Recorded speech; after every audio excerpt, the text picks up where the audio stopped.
építési engedélyekről fogunk beszélni, illetve hogy mihez kell építési engedély. Változott ez a dolog, most nem azt írja le, hogy mihez nem kell, hanem ahhoz, hogy mihez kell.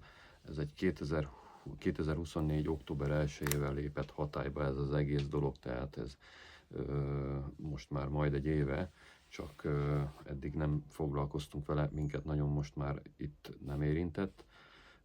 Viszont volt egy-két kérdés, és hát ha esetleg ez hasznos lehet majd valakinek ez az információ, hogyha esetleg még nem hallottatok róla.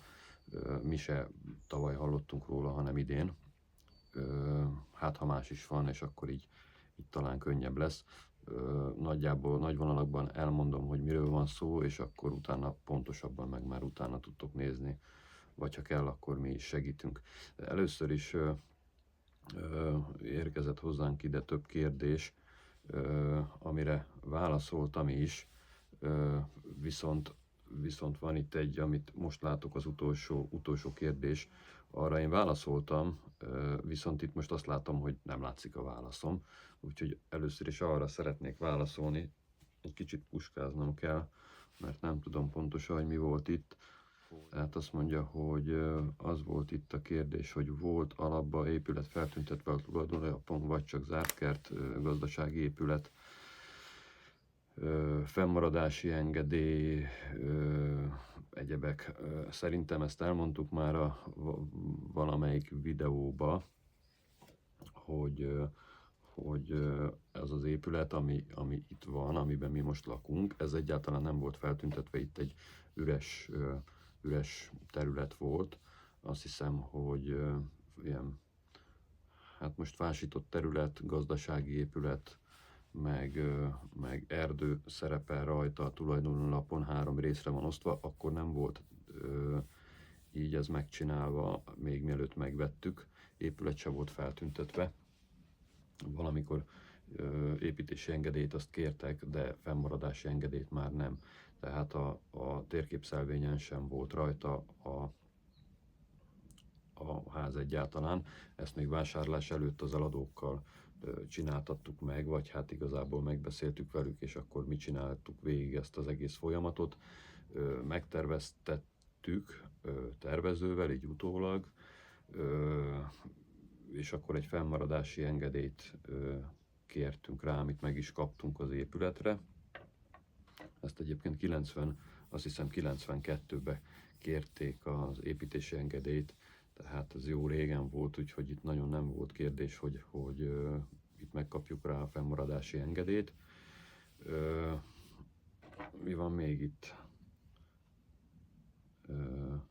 Tehát most nekünk gazdasági épületként szerepel, a tulajdonlapon nem is akarunk rajta változtatni, lehetne egyébként lakóházzá nyilvánítatni, de nem akarjuk egyáltalán. Tehát, hogy csak röviden, hogy igazából nem volt feltüntetve semmi, nem volt egy olyan túl bonyolult dolog, időben se volt olyan túl hosszú ezt akkor elintézni.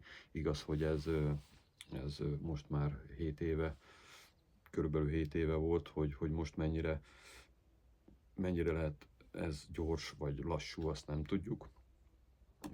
De minden esetre ezt mindenképpen meg akartuk csináltatni még meg vétel előtt. Tehát az mindenképpen fontos, hogy még a vásárlás előtt, tehát az adásvételi szerződés aláírása előtt ezek legyenek megcsinálva, ezek a feltüntetések, tehát ne legyen az esetleg, hogy nincsen feltüntetve, tehát csak üres terület, mit tudom én, akármi. Bár ugyan most az építési jog ugye az változott, de nem tudom, nem tudjuk, hogy ilyenkor mi van. Tehát az a tiszta, hogyha ez rendben van téve még vásárlás előtt, mindegy, hogy az pince, gazdasági épület vagy bármi egyéb, de legalább a térképszelvényen azon legyen rajta. Tehát ez mindenképpen javaslat, hogy ez így legyen, és akkor biztos, hogy nincs vele gond.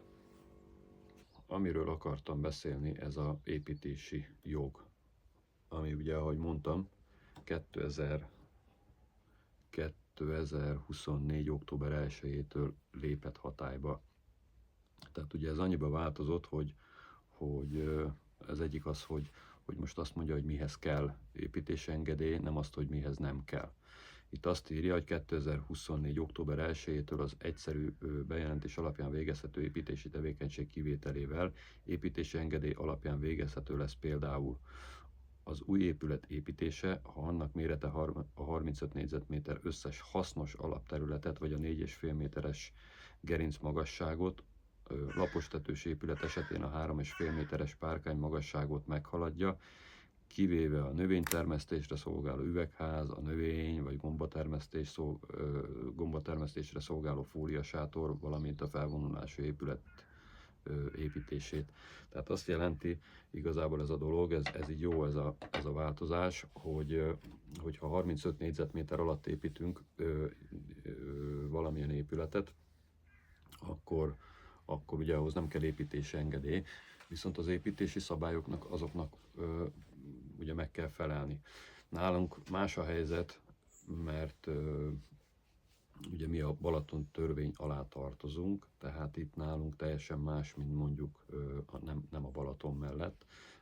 Tehát ennek mindenki nézzen utána a helyileg illetékes építésügyi hatóságnál, hogy milyen szabályozás van, önkormányzatnál esetleg, és akkor igazából csak ez az egyszerű bejelentési kötelezettség van.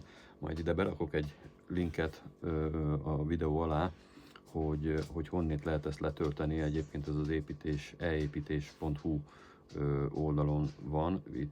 Itt van a formanyomtatvány, itt van kitöltési útmutatótól elkezdve minden hozzá. Viszonylag egész könnyű ez az egész dolog, ezt az egészet kitölteni. Tehát röviden összefoglalva az a lényeg, hogy ha 35 négyzetméter alatt 4,5 méteres gerincmagasság alatt építetek egy épületet, akkor igazából nem kell csak ezt az egyszerű bejelentést megtenni a helyileg illetékes építésügyi hatóságnak, és akkor onnétől kezdve akkor már csinálhatjátok ezt a dolgot, illetve hát van itt valami elfogadási idő, nem tudom, 1-2 hét, mire ők ezt tudomásul veszik, és akkor lehet építeni. A végén pedig a minősítésnél, ha jól tudom, akkor ezt melléképület, gazdasági épület vagy valamilyen ilyen formában lehet feltüntetni. Tehát, hogyha esetleg egy olyan helyen vásároltok területet, ahol nincsen rajta még semmi, akkor ez azért jó, mert akkor oda is tudtok építeni. Nyilvánvaló, hogy hát ezekbe a méretekbe bele kell férni. Hogyha valakinek ez a méret, ez így megfelelő, akkor ugye meg van könnyítve a dolga, tehát akkor nem kell építési engedély, nem kell terv, egy csomó minden nem kell, egy csomó költségtől megszabadultok így, hogy ezzel az egyszerű bejelentéssel így ezt az egészet el lehet indítani. Lehetne még erről nagyon sokat beszélni, de igazából a lényeget elmondtam, hogyha utána olvastok 2024 építési törvény, így megtaláljátok, így rá fogtok találni, meg tudjátok nézni pontosan, részletesen is. Igazából ennél többet nem akarok elmondani, meg fölösleges is, szerintem a lényeg benne van. Amit elmondtam, hogy az a lényeg, hogy ilyen kisebb épületet tudtok építeni egy ilyen egyszerű bejelentéssel.